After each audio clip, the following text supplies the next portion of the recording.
স্ত্রী তার স্বামীকে নাম ধরে ডাকতে পারবে কিনা, এই প্রশ্নের উত্তরে আমরা মৌলিকভাবে বলি, সাধারণত স্বামী বয়সে বড় হন আর বয়সে বড় হন বা না হন, আল্লাহ তাআলা কোরআনে কারিমে স্বামীদেরকে দায়িত্বশীল করেছেন, তাদের উপরে দায়িত্বের বোঝা রেখেছেন, তাদেরকে জিম্মাদারি দিয়েছেন, যার কারণে তাদেরকে অভিভাবক হিসাবে শ্রদ্ধা করা স্ত্রীর কর্তব্য। স্ত্রীকে যেরকম স্ত্রী হিসাবে সর্বোচ্চ ভালোবাসা দেওয়া, সদাচরণ করা স্বামীর কর্তব্য, ঠিক একইভাবে স্বামীকে স্বামী হিসাবে শ্রদ্ধা করা, ভালোবাসা স্ত্রীর কর্তব্য। অনেক মা বোন আছেন যারা ৫ ওয়াক্ত নামাজ পড়েন, বোরকাও পরেন, হাত মোজা পা মোজা অনেক সময় মেনটেন করেন, মাশাআল্লাহ অন্যান্য অনেক নেক আমল করেন, কিন্তু স্বামীর সাথে বেয়াদবি করেন, কথায় কথায় তর্ক করেন, কোনো মানুষ মনে করেন না, তার 2 পয়সার কোনো দাম বইয়ের কাছে নাই। এইরকম নারী তিনি যত নামাজ পড়েন, যত রোজা রাখেন, যত তেলাওয়াত করেন, তিনি আল্লাহর কাছে নেককার নারী, আল্লাহর নেককার বান্দি, ভালো মুসলিম হওয়ার সুযোগ নেই। কারণ আপনার জন্য একটা অ্যাসিড টেস্ট বলতে পারেন, অগ্নি পরীক্ষা বলতে পারেন আপনার স্বামী। লোকটা স্বামী হওয়ার কারণে আপনি তাকে রেসপেক্ট করতে বাধ্য, আপনি তাকে শ্রদ্ধা করতে বাধ্য। দেখুন, আমাদের এই কথা নিয়ে ওই তথাকথিত নারীবাদীরা, সেকুলাররা, ইসলাম প্রতি বিদ্বেষ রাখেন অথবা ইসলাম সম্পর্কে সঠিক ধারণা রাখেন না, আমাদের সে সমস্ত বন্ধুরা অনেক সময় ট্রল করেন, হাস্যরস করেন, যে দেখেন হুজুররা এমন ওয়াজ করে যে মহিলারা যেন সব সোজা থাকে, মহিলারা যেন সব স্বামীর সাথে আপনার একেবারে বিড়াল হয়ে থাকে, কোন প্রকার শক্ত কথা না বলে, এই হুজুররা শুধু মহিলাদের বিরুদ্ধে ওয়াজ করে, এমন ভাবে তারা অনেক সময় উপস্থাপন করে।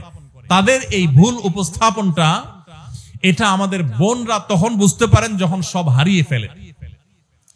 ডক্টর আব্দুল্লাহ জাহাঙ্গীর রহমতুল্লাহ আলাইহি একটা কথা বলতেন যে আমাদের বোনরা যখন স্বামীর সাথে মনোমালিন্য হয়, ঝামেলা তৈরি হয়, কোরআন তাদেরকে, হাদিস তাদেরকে, ওলামা ইকরাম তাদেরকে নির্দেশ করেন যে আপনি সবর করুন, উভয় পক্ষের মুরব্বীদেরকে দিয়ে দেন দরবার করে, সালিশি করে, মিটমাট করে সমস্যার সমাধানের চেষ্টা করুন, ধৈর্য ধারণ করার চেষ্টা করুন। একান্ত নিরুপায় হলে তো বিচ্ছেদের পথ আছেই শেষ ভরসা, কিন্তু তার আগের স্টেপগুলো আপনি একটা একটা করে অবলম্বন করুন। ইসলাম সেটা বলে, এমনকি পুরুষদেরকে কোরআন পরিষ্কার করে বলেছে যে যদি মনোমালিন্য হয় স্বামী স্ত্রীর মধ্যে, 4টি স্টেপের কথা আল্লাহ বলেছেন, এই স্টেপগুলো একটা একটা করে যাওয়া হবে, না গেলে শেষে এসে বিচ্ছেদের পথে যেতে হবে, শুরুতে বিচ্ছেদের দিকে যাওয়া যাবে না। আর তথাকথিত এই নারীবাদী এবং সেকুলাররা আমাদের এই রকম বোনদেরকে শুরুতেই উস্কে দেয়, স্বামীর সাথে গন্ডগোল হলে বলে আরে তুমি রাখো, একটা চাকরি করো, নিজের পায়ে দাঁড়াও, কেন তার উপরে ডিপেন্ড থাকতে হবে, কেন তার কথা উঠবস করতে হবে। ফুসলে ফাসলে আমার এই বোনটাকে উস্কে দেয়। উস্কে দিলে আমার এই বোন না বুঝে হুটহাট করে যদি বিচ্ছেদের উদ্যোগ নেয়, বিচ্ছেদ হয়ে যায়, এরপরে অনেক মেয়েদের এরকম পরিস্থিতিতে বিচ্ছেদ পরবর্তী রিভিউ, তাদের পরবর্তী সময়ের অনুভূতি আপনারাও পড়েছেন, আমি বহু অনুভূতি সোশ্যাল মিডিয়ার কল্যাণে পড়েছি, তাদের লেখা দেখেছি, পড়েছি।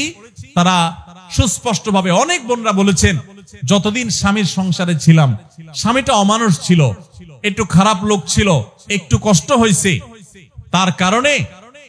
তার কারণে স্বামীর সংসারটাকে জেলখানা মনে হতো। এই জন্য স্বামীর সংসার থেকে বের হয়ে বাবার বাড়ি চলে গেলে চিন্তা করছিলাম জেল থেকে মুক্তি পাবো। বাপের বাড়িতে আসার পরে দেখি বিবাহিত মেয়েরা স্বামীর সংসার থেকে তালাকের পর বাপের বাড়িতে আসলে আমাদের সামাজিক কুসংস্কারের কারণে ওই মেয়েদের প্রতি দুরাচরণ করা হয়, সেটা আরেক খারাপ কাজ, সেটা সমালোচনা আমরা করছি। কিন্তু বাস্তবতা হলো বাপের কাছে, মায়ের কাছে, ভাই বোনের কাছে, প্রতিবেশীর কাছে এই মেয়ের কোনো দাম থাকে না। তখন খুব বাজে একটা অবস্থা তৈরি হয়, বাপের বাড়িতে নিজে বোঝা হয়ে যায়। তখন ওই বোন উপলব্ধি করেন, অনুভব করেন যে স্বামীর সংসারে ছিলাম জেলখানায়, এখন আছি জাহান্নামে। এই জন্য বোনরা এত কথা এই জন্য বললাম যে মেয়েরা স্বামীদেরকে অভিভাবক মনে করে, বড় ভাইকে, বাবাকে যেরকম শ্রদ্ধা করেন সেরকম স্বামীদেরকে শ্রদ্ধা করবেন, এটাই ইসলামের নির্দেশ। হতে পারে আপনার স্বামীটা একটু ব্যাককল, অবশ্য দুনিয়াতে এমন কোন স্বামী একটাও আছে কিনা আমার জানা নাই যে স্বামী তার বউয়ের কাছে বুদ্ধিমান, এরকম স্বামী একটাও আছে কিনা আমার জানা নাই। আমার মনে হয় না একটা স্বামীও আছে দুনিয়াতে যে স্বামীর বউয়ে স্বামীকে অনেক সার্টিফিকেট দিবে, হ্যাঁ ও মানুষটা ভালো, ওর কথাবার্তা ভালো, ওর পড়ালেখা ভালো, ওর সার্টিফিকেট ভালো, ওর চাকরিটা ভালো, ওর সব ভালো, কিন্তু বুদ্ধিশুদ্ধিও যে ভালো, অনেক কিছু যে বুঝে স্বামী, এই কথা মেয়েরা সাধারণত স্বীকার। সব মেয়েদের কাছে তার স্বামীটা একটু বলদ কিসিম, অর্থাৎ মনে করে স্বামীটা একটু বেকুব সেকুব। অবশ্যই এটাতে দোষের কিছু নাই, এটা যদি এটাকে এনজয় করতে পারেন তখন এটা দোষের কিছু থাকে না। অর্থাৎ মেয়েদের কাছে, বউদের কাছে একটু বেকুব সাজা, একটু বোকা সোজা সাজার ভিতরে আলাদা একটা মজা আছে। যারা বেশি শেয়ানামি করতে যায় মহিলাদের কাছে, এদের সংসারে সারাদিন ঝগড়া লেগে থাকে। মহিলাদের কাছে সবকিছুতে পোদ্দারি করতে যাবেন না, একটু বেকুব বেকুব সাজবেন, একটু বেকুব বেকুব থাকবেন। মহিলারা স্বামীরে যদি বোকার মতো মনে করতে পারে, মনে করে যে আমার স্বামীটা কিচ্ছু বুঝে না, বলদ কিসিমের, তো তারা খুব খুশি হয়, মনে করে আমি অনেক শেয়ানা, বেটা বেকুব। এটা মনে করলে তাদের ভালো লাগে। আপনার বউরে খুশি করার সবচেয়ে সহজ এবং শর্টকাট বুদ্ধি হলো এটা, যে আপনি একটু বোকা সেজে যান, বেকুব সেজে যান, হুদাই কাহিনী করেন। আবার এমন কাহিনী করেন না যে ধরা পড়ে যান, তখন তো বুঝবো যে আপনি নাটক করতেছেন।